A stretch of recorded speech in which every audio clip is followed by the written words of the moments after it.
All right, let's just jump right in because so much has happened since the last time we talked, Bob. It defies belief how much has happened. We see MF Global ignoring all measures of rule of law, stealing from people's accounts. Ironically, Gerald Celente somehow got himself involved in that. His money is missing, over $100,000. He won't say exactly how much. The head of the operation, John Corzine, is a former Goldman Sachs creature. We see Goldman Sachs creatures in key positions of power now in Greece and Italy as the euro melts down. It's just Goldman Sachs, Goldman Sachs, Goldman Sachs under every rock. And if you dig under those rocks, dig under the Goldman Sachs people, you'll probably find Rockefellers and Rothschilds. But what is going on? Where do you even want to start? The Celente affair, he obviously has lost money. People have to understand that the rules for the commodity markets are much different than they are for the stocks and stock market. The commodity market gives you a contract that's not worth the paper it's written on. And in the final analysis, the commodity company, in this case MF Global, and CME, which runs COMEX, and COMEX itself, can change the rules anytime they feel like it. One of my spies on the East Coast, who's been the best of the best, who gave me Bernie Madoff three weeks before he got taken down, and I had it in my publication, he said Daley was involved too. He's the financial advisor to the president formerly with J.P. Morgan Chase. He quit last week. I've also been told by him that the SEC and the CFTC were involved. They knew exactly what was going on, and that's Barry Shapiro and Gary Gensler. And Gary Gensler not only worked under Corzine at Goldman Sachs, but he also was his assistant when he was a senator. And so there's a lot of incestuousness here.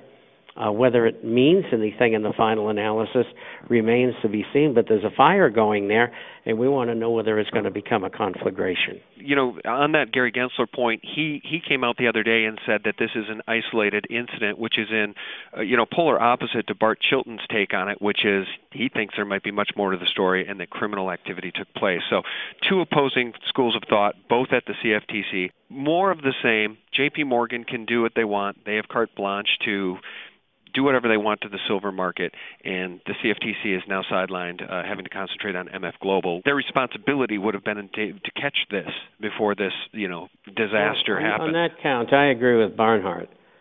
They were in on it. I mean, I know that from good sources. The CFTC? The question, yeah, the CFTC and Gensler, and so isn't the SEC. And so, what is the extent of their being involved with it? I don't know yet. And will everybody get their money back? Maybe. So, it's just up in the air. I can understand why Gerald went out and told everybody that he had an account and that he had lost his money. He's a public figure like you and I are, and people listen to that because he is a communication network which goes to lots of people. I'm sure there's another 25,500 out there that would like to say the same thing that he did because they're disturbed that they did not had their accounts taken away. And so I think before we can start punching at this thing, we've laid out the groundwork. We got to wait for more information. Will we be lied to? Absolutely. So you're going to have sources other than what normally available. Barnard obviously has some. It doesn't seem like Zero Hedge does. And my person, I think will come up with the answers. He's right in the middle of it. Okay. Now, let me ask you this. It seems to me that, John Corzine is probably not a stupid man. I don't know him. I think he's a criminal. Don't get me wrong. But does this make any sense to you that a company that had been around for decades and decades could have been run into the ground by somebody who is as well connected as John Corzine is? Is there a piece of you that thinks that this might be something bigger? Is there a piece of you that thinks this could have been some sort of deliberate takedown? Yes. I said from the very first article I wrote on it, the whole thing stinks. There's more to it. They're going someplace else with this. Corzine's connected. He wouldn't be on the wrong side of that market because all he has to do is pick up the phone and call people in Washington. And so, with that said, he would never have done what he's done unless he was deliberately trying to wreck the company. And I think that that's what happened. Why would he do that? Oh, maybe his friends at Goldman Sachs or J.P. Morgan Chase, who he was also very close to too, maybe they'd like to buy it for 10 cents on the dollar. Let's talk about Europe. We've seen some earth-shaking news coming out of Italy. I guess everyone's expecting Germany to bail out the Eurozone, but the Germans certainly want no part of that. What's the reality? We're hearing many pundits say that it is beyond repair. There is no plan B. The euro is basically a dead duck. It was doomed from the very beginning. I won't go into the background because we don't have time. But the point is this. What they have decided to do is two things. Number one, they're going to cut those 6 countries loose. They're going to let them go bankrupt. And they have come to the conclusion, and I discussed this with the German government 2 years ago. I said, it's going to cost you $4 trillion to bail out these 6 countries. And they said, no, it'll cost $1 trillion. Well, I changed my projection to $4 to $6 trillion 2 months ago, and they changed theirs to $3.5 trillion.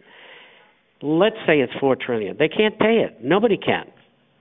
It wouldn't matter who it was. They've all got to go under. Now, are they going to let them go all together and cause mayhem, or are they going to do it one at a time? They're going to do it one at a time. The Greece will come first. They get a perfect excuse. There's riots going on in the streets, et cetera, et cetera. That'll be followed probably by either Portugal or Ireland in some order, and then Italy or Spain. And then Belgium will tag along, and they're going to try to make the euro work, let's say, with 8 or 10 countries. Now, what they're doing right now, and none of this is really public knowledge because I don't think anybody's figured it out yet. But what they're going to do is there's a new thing called the ESM, and that is being set up and passed by the 27 nations in the EU. And that's going to serve as a point of bringing these nations together fiscally, individually. They're going to march in and run the finances of every country out of Liechtenstein. Now, that takes away those countries' sovereignty. Amid all this chaos that's going on in the markets, they're not letting a crisis go to waste. They're trying to really secretly ram this thing down people's throats. Right. People in Europe. And that's where that whole thing is going. Right.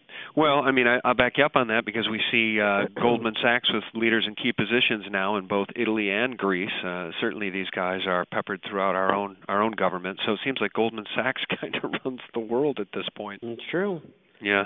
Yeah, you've got Mario Monti, Draghi, Papanemos, and a host of others. I mean, I lived there. Every one of these bureaucrats, technocrats, politicians are all one-worlders. They are bound and determined to have one world government in Europe, no matter what the cost. Because they say if we don't have it, we'll start killing each other again in another war. That's the excuse. Well, that's the excuse, and the reality is once they have their one world government, we're all disarmed, they'll just start killing us, sadly. And you know, humanity is waking up. Speaking of humanity waking up, I've been meaning to tell you about a new documentary I just watched by a guy by the name of Foster Gamble. The documentary is called Thrive, and if you've not seen it, I think you'd really enjoy it. I should buy you a copy and send it to you. It's I thought it was brilliant. He really covers a wide variety of topics. Talks about new energy, suppressed energies. He talks about the banking oligarchy, the Rothschilds and the Rockefellers specifically. It's just a really tremendous documentary because it's got a hopeful tone to it. Have you heard about this, Thrive? I saw it this morning. What'd you think? Exactly what you did. It's terrific. Yeah. Grab it before you can't get it anymore. Yeah. They don't want stuff like that floating around. Yeah. I mean, Alex Jones can get away with it because Alex has a network and so on and so forth. But films like that don't have a network, and they try to suppress them. Yeah, and here's the thing for people to know. Foster Gamble is a direct heir to the Procter & Gamble fortune, and he was groomed from a young age to be one of the establishment leaders, to be one of these oligarchical empire builders, and he chose a different path. And this documentary, lots of money was spent on it. It really is an extraordinary film, and I would highly recommend everybody go to thrive.com or whatever the website is, Google Thrive, and buy a DVD copy for $20 and share it. That's why we're here, to let people know what's going on so they can access the best information available. We go out and we harvest every day the best things available and present them to you so you don't have to go do it yourself. Hey guys, don't miss part 2 as we talk about paper assets versus physical, the fall of the New World Order, and the rise of Ron Paul.